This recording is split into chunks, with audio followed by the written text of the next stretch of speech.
ప్రభునందు ప్రియులారా, మీ అందరికీ ప్రభువైన యేసుక్రీస్తు నామమున శుభములు.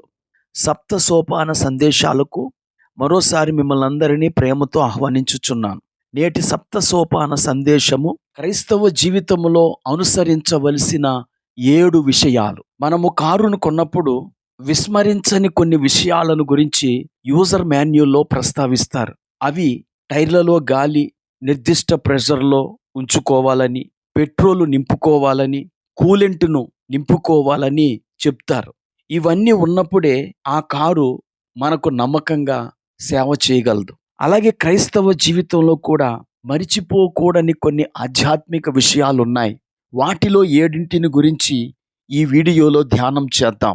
క్రైస్తవ జీవితంలో అనుసరించదగిన విషయాలలో మొదటిది, దేవుణ్ణి నమ్మండి, మోసగాణ్ణి కాదు. Believe God, not the deceiver. 1938 సంవత్సరం సెప్టెంబర్ 21వ తారీఖున లాంగ్ ఐలాండ్కు చెందిన ఒక వ్యక్తి న్యూయార్క్లోని ఒక దుకాణంలో వాతావరణాన్ని తెలియచేసే బారోమీటర్ను కొన్నాడు. అతడు దానిని ఇంటికి తెచ్చి ఓపెన్ చేసి ఆన్ చేస్తే దాని సూచి 29 వద్ద, అనగా హరికేన్స్ మరియు టోర్నడోస్ సూచించే సూచిక దగ్గర ఉన్నది.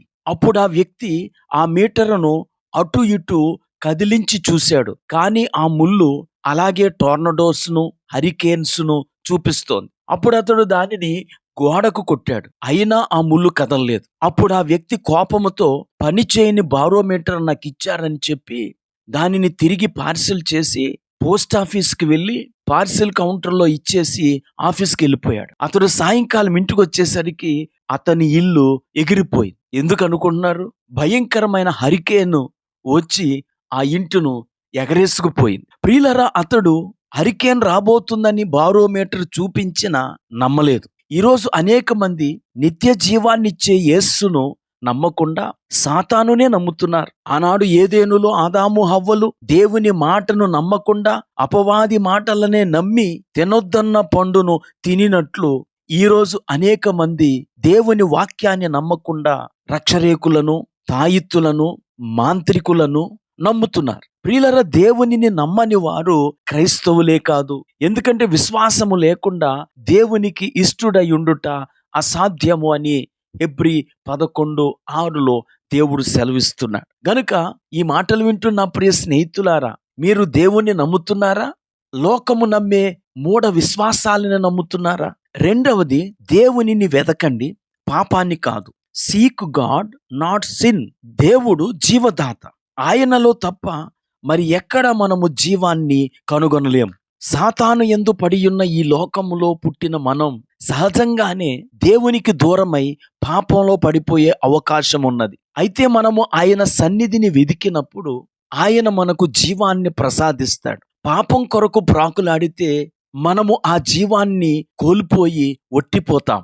ఆమోసు గ్రంథంలో ప్రజలు కరువు మరియు తెగులు చేత బాధపడుతున్నప్పుడు దేవుడు వారికి సూచించిన సూచన అదే. ఆమోసు గ్రంథం 4వ అధ్యాయము 12వ వచనం. గనుక ఇశ్రాయేలీయులారా, మీ దేవుని సన్నిధిని కనబడుటకై సిద్ధపడుడి. అలాగే దావీదు భక్తుడు 105వ కీర్తన 4వ వచనంలో, యెహోవాను వెదుకుడి, ఆయన బలమును వెదుకుడి, ఆయన సన్నిధిని నిత్యము వెదకుడి అని తెలియచేస్తూ ఉన్నాడు. ఈ మాటలు వింటున్న నా ప్రియ స్నేహితులారా, మీరు దేవుణ్ణి వెతుకుతున్నారా? పాపాన్ని వెతుకుతున్నారా?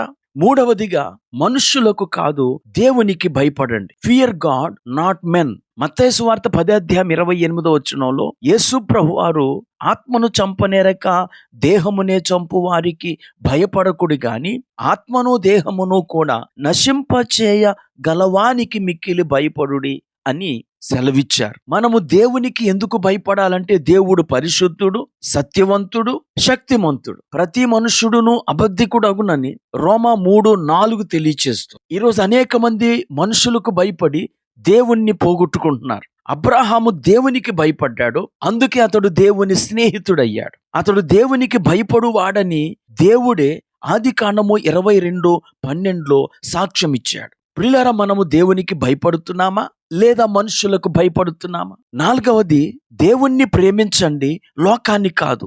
Love God, not world. ప్రియులారా, ఈ లోకం మనలను ఆకర్షిస్తుంది. హవ్వను మంచి చెడ్డల తెలివినిచ్చు వృక్ష ఫలము ఆకర్షించినట్లు పాపం మనల్ని ఆకర్షించగా మనము లోకపు మాయలో పడిపోతాం. యోహాను రాసిన మొదటి పత్రిక 2వ అధ్యాయము 15వ వచనంలో, ఈ లోకమునైనను లోకములో ఉన్న వాటినైనను ప్రేమింపకుడి, ఎవడైనను లోకమును ప్రేమించిన ఎడల తండ్రి ప్రేమ వానిలో ఉండదు అని యోహాను హెచ్చరిక చేస్తూ ఉన్నాడు. మనము ఎవరిని ప్రేమిస్తే వారిని సంతోష పెట్టాలని తప్పిస్తాం. దేవుణ్ణి ప్రేమిస్తే దేవుని కొరకై ప్రయాసపడతాం. ప్రియులారా, మన కొరకు ప్రాణమిచ్చి మనలను రక్షించిన ఆ యేసు ప్రభువును ప్రేమించకపోతే మనము శాపగ్రస్తులం అవుతామని కొరింథీయులకు రాసిన మొదటి పత్రిక 16వ అధ్యాయము 22వ వచనంలో దేవుని వాక్యము మనలను హెచ్చరిక చేస్తోంది. 5వదిగా, దేవునికి లోబడండి, మీ కోరికలకు కాదు. Obey God, not your appetites. యాకోబు రాసిన పత్రిక 4వ అధ్యాయం 7వ వచనంలో, కాబట్టి దేవునికి లోబడి ఉండుడి, అపవాదిని ఎదురించుడి, అప్పుడు వాడు మీ యొద్ద నుండి పారిపోవును. మనము దేవునికి లోబడినప్పుడే పాపానికి లోబడకుండా ఉండగలం. మనము దేవునికి లోబడకపోతే మనము పాపంలో పడిపోతాం.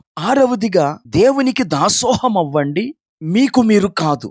Serve God, not self. రోమిలకు రాసిన పత్రిక 12వ అధ్యాయం 11వ వచనంలో, ఆసక్తి విషయములో మాంద్యులు కాక ఆత్మయందు తీవ్రత గలవారై ప్రభువును సేవించుడి అని దేవుని వాక్యము తెలియచేస్తోంది. సర్వింగ్ అనే పదం సర్వెంట్ నుండి వచ్చింది. అనగా దేవుని వాక్యము మనలను దేవునికి దాసులముగా అప్పగించుకోమని తెలియచేస్తోంది. మత్తయి రాసిన సువార్త 6వ అధ్యాయము 24వ వచనంలో కూడా, మీరు దేవునికిని సిరికిని దాసులుగా ఉండనేరరు అని ప్రభు సెలవిచ్చారు. రోమిలకు రాసిన పత్రిక 16:18లో, కొంతమంది కడుపుకే దాసులు అని పౌలు హెచ్చరిక చేస్తున్నాడు. ఈ మాటలు వింటున్న ప్రియ స్నేహితుడా, సోదరి, మీరు ప్రేమతో దేవునికి దాసులుగా అప్పగించుకోండి. ఇది అణిచివేత కాదు. ప్రేమించే భార్య తన భర్త ఎడల కార్యేషు దాసిలా ఉంటుంది అని లోకములోని నానుడి మనకు తెలియచేస్తుంది. అలాగే వధువు సంఘము కూడా క్రీస్తుకు ప్రేమతో అప్పగించుకొనుట ద్వారా మనము క్రీస్తుకు దాసులము కాగలం. 7వదిగా, దేవునిని ఆరాధించండి, మన సౌకర్యాలను కాదు. Worship God, not comfort. ఈరోజు చాలా మంది దేవుణ్ణి కాక తమకు మంచి స్థితినిచ్చే వ్యక్తులను, వస్తువులను, గృహాన్ని ఆరాధిస్తూ ఉంటారు. మొదటి సమూయేలు గ్రంథం 2వ అధ్యాయం 29వ వచనంలో, ఏలి దేవుని కన్నా తన కుమారులను గొప్ప చేసేవాడట. అతడు ఆ విధంగా తన కుమారులను గొప్ప చేయటం ద్వారా అతడు తన జీవితాన్ని పోగొట్టుకున్నాడు. అలాగే యాజకత్వాన్ని అతని వంశములో నుండి పోగొట్టుకున్నాడు. అందుకే దేవుడు మొదటి సమూయేలు 2:30లో, నన్ను ఘనపరచు వానిని నేను ఘనపరిచెదను అంటున్నాడు. ఈ మాటలు వింటున్న నా ప్రియ స్నేహితుడా, సోదరి, మీరు ఎవరిని ఘనపరుస్తున్నారు? ఈ రోజుల్లో కొంతమంది దేవుని వాక్యము కన్నా మనుషులను, వారి నాయకులను గొప్ప చేయుట ద్వారా దేవునిని 2వ స్థానంలోనికి నెట్టివేస్తున్నారు. మనము దేవునిని ఆరాధించు వారమైనప్పుడు ఆయన స్థానములో ఎవరిని కూర్చోపెట్టకూడదు. ఇశ్రాయేలీలు యెహోవా దేవుని స్థానములో ఒక దూడను కూర్చోబెట్టారు. తద్వారా వారికి మరణం వచ్చింది. ఈ మాటలు వింటున్న నా ప్రియ స్నేహితుడా, సోదరి, క్రైస్తవ జీవితంలో మరిచిపోకూడని ఈ 7 విషయాలు అనగా, దేవునిని నమ్ముట, దేవునిని వెదకుట, దేవునికి భయపడుట, దేవుణ్ణి ప్రేమించుట, దేవునికి లోబడుట, దేవుణ్ణి సేవించుట, దేవుణ్ణి ఆరాధించుట. ఈ 7 మనము చేసినప్పుడు మన క్రైస్తవ జీవితం ఎంతో ఫలభరితంగా ఉంటుంది. అటువంటి జీవితాన్ని దేవుడు మనకు అనుగ్రహించునుగాక. ప్రార్థన చేసుకుందాం. కృపా కనికరం కలిగిన మా తండ్రి, నీకు వందనాలు. క్రైస్తవ జీవితంలోని 7 ప్రధానమైన విషయములను గురించి ఎంతవరకు మీరు మాతో మాట్లాడారు. ఈ మాటలు వింటున్న మా వీక్షకులందరి జీవితాల్లో 7 విషయాలు క్రమముగా జరుగుటకు సహాయం చేయమని యేసుక్రీస్తు నామమున ప్రార్థించి వేడుకుంటున్నాము. ఆమేన్.